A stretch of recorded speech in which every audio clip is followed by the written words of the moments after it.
Hello everyone, my name is Richie Trum and I am the Cost Segregation Guy. And welcome to my video newsletter. Today's topic is going to be about 1031 exchanges. And a 1031 exchange is essentially, I'm not going to get into the details of how it works as far as how much time, how long you have to look for an exchange property. What I'm going to talk about today is how cost segregation can help someone who's done a 1031 exchange. And so a 1031 exchange is where you sell one building and then you purchase another building. And what the exchange allows an investor to do is to defer the capital gains tax. So that's very important because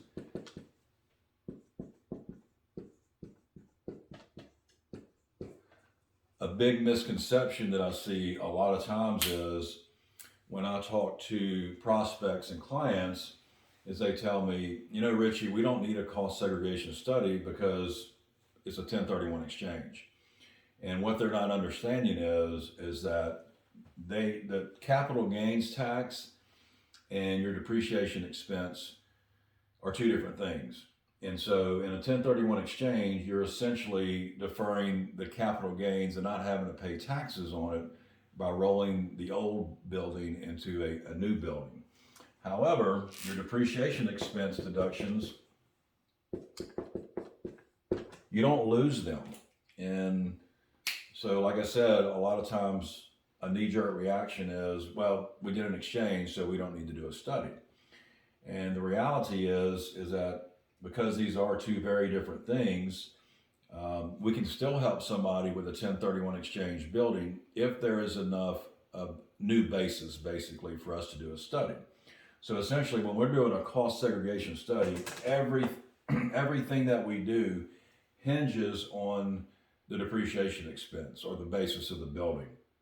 And so the way that this works is, I'm just going to give you a quick example. Let's just say let's just say that you paid $800,000 for a building. Okay, you've owned it for 10 years. So let's just use easy math. We've depreciated about 25% of that building. So now your basis as far as depreciation expense is $600,000 on that building.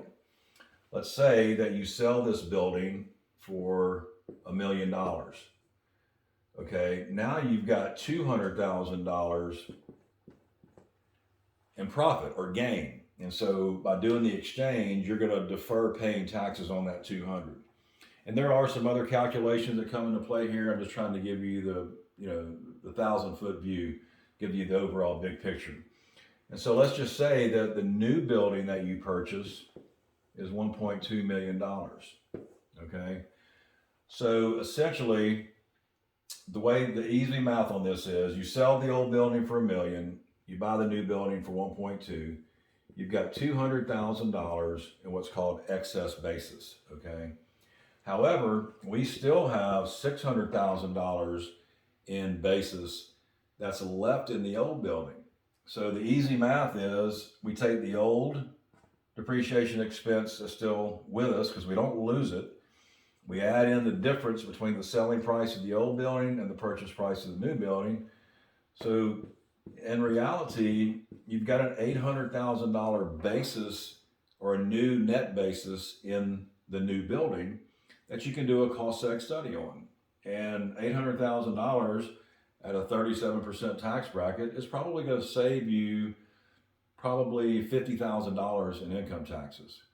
So what I caution my investors and my clients to do is just not blanketly say, well, we did an exchange with the building, we don't need your services.